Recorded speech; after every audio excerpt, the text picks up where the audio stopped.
Kita lanjutkan lagi. Bang Habib, kalau mendengar pernyataan dari Bang Ciko tadi, ya sebenarnya masyarakat juga melihat juga sosoknya nih. Nggak hanya anaknya Pak Jokowi di Prabowo, jadi semerta-merta ini semuanya dukungan ke sana semua. Ya silahkan saja, nggak ada masalah ya Pak Ciko mau klaim ya. Tapi kan masyarakat juga akan menilai konsistensi ya. Lalu kesamaan antara apa yang disampaikan dengan apa yang dilakukan. Ya. Misal nih, soal berbagai isu yang sangat strategis, sangat penting terkait cipta kerja misalnya. Kalau kami kan komitmen melanjutkan legasi Pak Jokowi itu kan all in, apa adanya, ada kekurangan dikit kita rapin, tapi secara konsep semua dilanjutkan. Kita bertanya misalnya dengan narasi mengevaluasi ciptaker yang disampaikan Pak Ganjar, apakah paralel dengan yang disampaikan akan melanjutkan pemerintahannya, kebijakannya, legasinya Pak Jokowi. Tapi kan memang harus ada gagasan baru, Bang. Gitu. Iya tentu, ya, makanya lah itu yang akan dinilai oleh publik. Oke, itu gagasan baru yang berbeda dengan yang dilakukan oleh Pak Jokowi. Istilahnya kan ciptaker ini kan kalau bagi Pak Jokowi itu kan my baby gitu ya. Andalannya untuk menarik investasi, ya kan, mendongkrak ekonomi, menyediakan lapangan kerja. Justru yang tidak dijalankan juga, yang dikritisi juga oleh Ganjar begitu ya. Justru itu ya kan ya, termasuk ketika kita misalnya dihadapkan pada situasi yang sulit nih, kita di framing jahat terkait MK-MK. Katanya pasti ada intervensi Pak Jokowi terhadap peluang kemajuan anaknya ini lewat MK. Itu siapa yang kita nggak tahu, tapi kami kan dalam posisi nggak ada masalah gitu. De facto, ya kan ya, kami katakan bahwa putusan MK-MK memang tidak adil dan lain sebagainya, putusan MK-MK ya, tidak berkualitas dan itu kan yang menjadi penilainya hakimnya itu kan masyarakat, ya kan ya. Dengan keteguhan sikap kami apa hasilnya?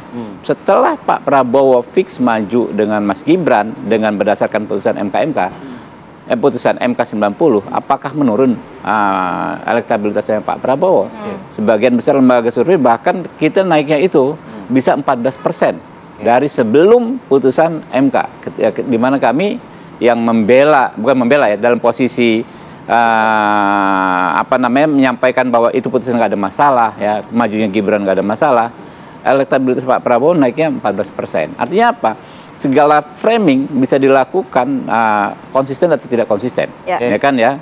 Ini orang kalau perlu ditenggelamkan, kalau nggak perlu kalau perlu dipuji, nggak perlu ditenggelamkan, ya nggak. Jadi nggak 100% dong berarti kalau kayak gitu. Nggak. Makanya, sementara kalau kami kan dari awal kalau di 2019, begitu. Apa yang disampaikan Pak Prabowo bukan orisinil ya, tapi originalitas itu berbeda dengan formalitas. Tapi kalau suaranya Pak Jokowi semua ke Prabowo, tadi hitung-hitungannya bisa lebih dari 50% ya loh pasti. Harusnya. Makanya ini kan bagaimana kami menunjukkan komitmen ya. Kami melihat masyarakat itu 82% ya approval rating terhadap Pak Jokowi. Karena memang ini benar orang baik, kalau kata Mas Bambang Pacul, dicintai rakyat. Iya nggak? Ada Mas Pacul kan? Luar juga tuh nama Mas Bambang. Iya kan? Satu lagi Mas Bambang Pacul. Bos saya Korea di Komisi 3 gitu kan. Ya nggak? Makanya itu jadi komitmen kami. Jadi kami nggak mau dibully gara-gara ada putusan MK dan lain sebagainya. Bagi kami Jokowi orang baik. Saya sepakat dengan Mas Pacul. Nggak pernah satu momen pun sejak 2019 rekonsiliasi itu kan ya. Kita tinggalkan Pak Jokowi sendiri gitu loh. Nggak pernah gitu loh. Jadi silahkan rakyat menilai ya. Apakah akan terus membesar dukungan kepada kami ya kan ya. Apakah bisa lari dukungannya ke pas-pas ya nggak apa-apa. Yang paling penting di politik itu Pak, kita tunjukkan komitmen. Nah itu dia. Baik, Mas Adi, menarik loh yang ulasan disampaikan oleh Bang Habib ya. Kalau yang kira-kiranya tidak populer atau tidak populis, saya nggak ke Jokowi. Tapi untuk yang ini saya ke Jokowi. Jadi mau yang enaknya aja nih berarti nih. Konsisten gitu loh. Ini yang bisa jawab itu Bang Ciko. Ciko ya. Kalau saya sederhana. Pasca debat memang narasi politik ya pendukungnya Pak Ganjar Pranowo relatif positif kepada Pak Jokowi yang selalu mengatakan bahwa tegak lurus dengan semua hal, legacy, hal-hal yang sifatnya substantif yang dilakukan oleh Pak Jokowi. Ini kan sebagai upaya satu ya, bahwa gaya komunikasi yang saya sebutkan tadi agresif itu memang kontraproduktif. Yang kedua, ini kan sebenarnya untuk mengamplifikasi bagaimana tingkat ketidaktahuan publik soal friksi yang terjadi antara Ganjar dan Pak Jokowi itu tidak terlampau terekspos. Oleh karena itu kalau mau jujur sebenarnya kan masih banyak caleg-caleg dari PDIP yang sebenarnya di situ ada juga fotonya Pak Jokowi. Pak. Yeah. Banyak orang yang tidak tahu level menengah ke bawah. Tunggu tanggal mainnya ya. Iya, yang kelas menengah ke bawah yang masih melihat bahwa Pak Jokowi, Ganjar dan PDIP ini baik-baik saja. Oke. Hanya sedikit saja yang tahu bahwa Pak Jokowi itu ya iman politiknya nggak mungkin kemana-mana. Di situ ada Gibran yang berpasangan dengan Pak Prabowo Subianto. Yeah. Ini yang sepertinya memang sedang dipertaruhkan betul ya menuju di 2024 sampai tanggal 14 Februari. Oke. Tapi yang ingin saya katakan adalah bahwa kalau apa yang disampaikan oleh Bang Ciko itu betul, bahwa ini pendukung Pak Jokowi 55%, semua ke Prabowo yang dulu 44% ya mestinya tinggi lah suaranya lebih tinggi dari sekarang. Memang pemilih itu tidak sesederhana menuangkan air gitu ya di gelas yang kosong. Pak Prabowo tinggi hari ini harus diakui itu kan didasarkan atas memang loyalis dan strong voter Pak Prabowo di 2019 ditambah sebagian dari pendukungnya Pak Jokowi 2019 yang lalu. Kalau kita menghitung secara umum, kalau tidak salah hasil pemilu 2019 Pak Prabowo itu kan sekitar 45 atau 44%. Itu persis sama dengan angka survei elektabilitas hari ini yang dimiliki oleh Pak Prabowo. Itu angka manis. Artinya, Mas. Artinya apa? Ada sebagian pendukung Prabowo juga pindah ke lain hati. Ke siapa? Ke Anies Baswedan. Ada juga misalnya pendukungnya Pak Jokowi yang dulu dengan PDIP, yang dulu dengan Ganjar, ada yang pindah kepada ke Pak Prabowo Subianto. Tapi ada juga yang tetap bertahan dengan Pak Ganjar Pranowo. Oleh karena itu nggak nambah-nambah amat dong berarti gitu. Ya kalau mau jujur bisa dicek Mas 2019.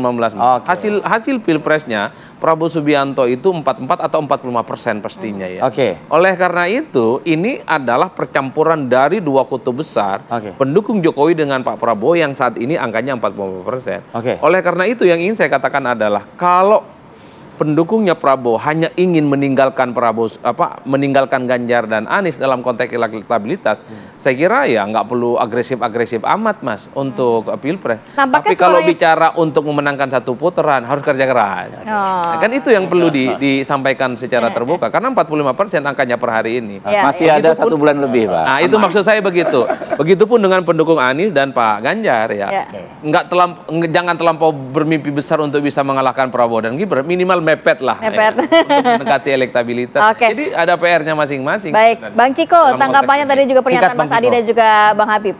Saya tanggapi dulu soal Undang-Undang Cipta Kerja, tentunya itu bagian dari penyempurnaan dan perbaikan dari program yang ada. Bukan berarti kita mengevaluasi secara keseluruhan ya.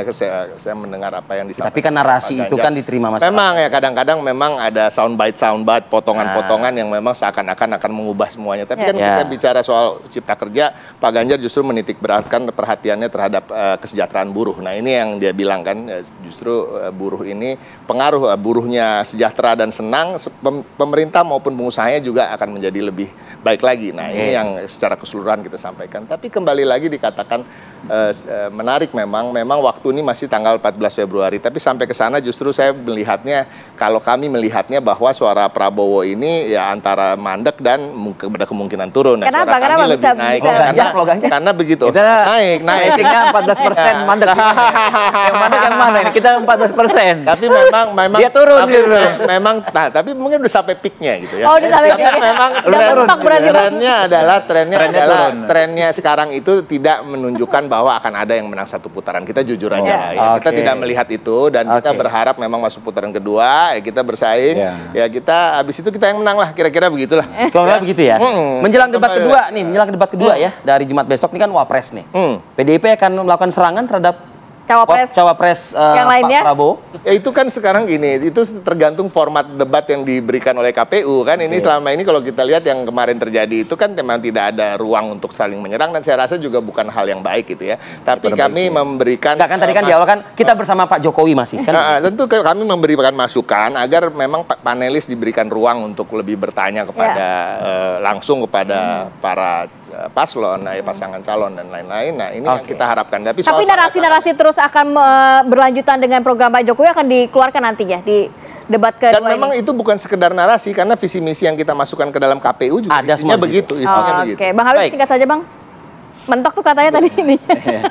Ada yang mentok tapi racing ya, 45, 14%. Masa yang ngomong mentok dia turun? Oke, sudah selesai. Makasih banyak Bang Habib. Terima kasih banyak Bapak. Mas Adi Prayitno, terima kasih sudah hadir bersama kami.